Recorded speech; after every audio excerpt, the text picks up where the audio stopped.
Tang ina, ang dami ng alam ng mga tao. Ang yayaman ng datingan pero maiba ko. Benta katawan, panay pawok ka mga gago. Puta sila dapat dinidis ni makagago. Lika, sabay-sabay alamin kung anong kaputahan sa likuran ng salamin. Mayayaman kuno, ba't di mo naman alamin? Para malamang mga wak kahit anong suotin. Oo na, tama kayo, nagkakapera nga kayo. Pero tingin nyo ba ay karespeto pa kayo? Halata naman agad sa panlabas ng naanyo. Paiksian ng suot at padamihan ng tato. Para benta, punyeta, si ate maeksena. Di daw tong kabebe kasi walang ebidensya. Pruweba, litratong may kasama kang mapera. Sa kondo niya tas nasa kama pa bawat eksena. Pilingerang bitch na padali kahit sang kalye. Kunwaring inosente, bitch kid daw. Puta edi wow, pera lang ang katapat, pwede nang magalaw. Siya ang pilingerang bitch na padali kahit sang kalye. Kunwaring inosente, bitch kid daw. Puta edi wow, pera lang ang katapat, pwede nang magalaw.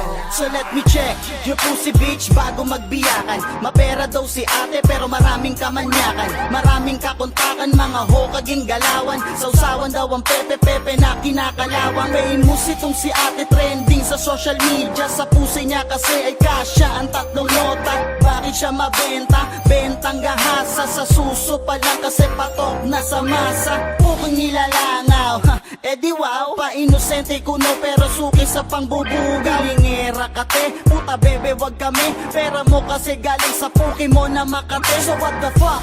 Labas ang baho na itinatago. Benta pure para lamang masunod ang mga luho. Mga putok lamang sa buho. Sino ba ang pasimuno? Pag nalaman tatlong titi namin ang ipapasuko. Siya ang pilingerang bitch na padali kahit sang kalye. Kunwaring inosente, bitch kid daw. Puta edi wow, pera lang ang katapat, pwede nang magalaw. Siya ang pilingerang bitch na padali kahit sang kalye. Kunwaring inosente, bitch kid daw. Puta edi wow, pera lang ang katapat, pwede nang magalaw. Rich kid na daw si ate. Pepe ang puhunan tong kabebe pa nagsabi. What the fuck is going on? Ba't ganito na sa mundo? Puro pa bebe na ngayon. Shit, meron pa akong isang chika. Kung mag-react sa FB kala mo hindi siya puta. Pucha, panay pa po sa social media. Nilalait ang lahat ng kabahuan niya, di puta.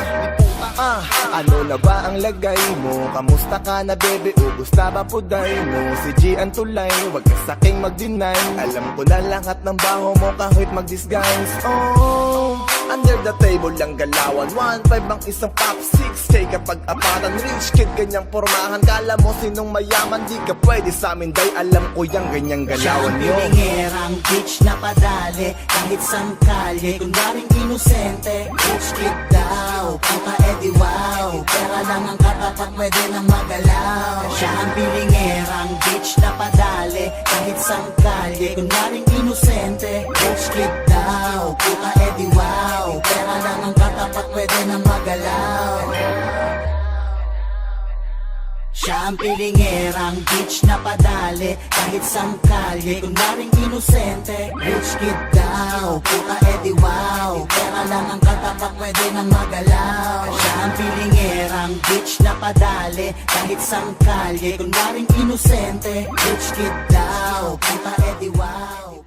May nagkwento sa akin kumari kung tibo. No, ito nga daw si ate kunwaring matino. Alam mo ay mahinhen, may ugaling baliko. Didiretso na sana kaso lang biglang liko. Laging pinagtitinginan pag pokpok ang usapan. Tapos biglang ngingiti na parang walang kinalaman. Huwag nga kami te, alam ko ang galawan. Kasi nagkaroon na ako dati ng ganyang kasintahan. Sayang ang ganda kung lumalakad ka. Alam kong matapang ka kasi nga palaban ka. Kaya mong kumaliwa habang kumakanan ka. Kaya mo rin tsumupa kahit may tumatawag pa. Diba? Shit, alam ba yan ng iyong mami? Na ang iyong sugar daddy, matanda ba sa iyong papi? Shit, you only know my name, na my story. Yan ang linya ng pokpok kapag bistado na si ate bitch. Pilingerang bitch na padali kahit sang kalye. Kunwaring inosente, bitch kid daw. Puta edi wow, pera lang ang katapat, pwede nang magalaw. Siya ang pilingerang bitch na padali kahit sang kalye. Kunwaring inosente, bitch kid daw. Puta edi wow, pera lang ang katapat, pwede pwede nang magalaw.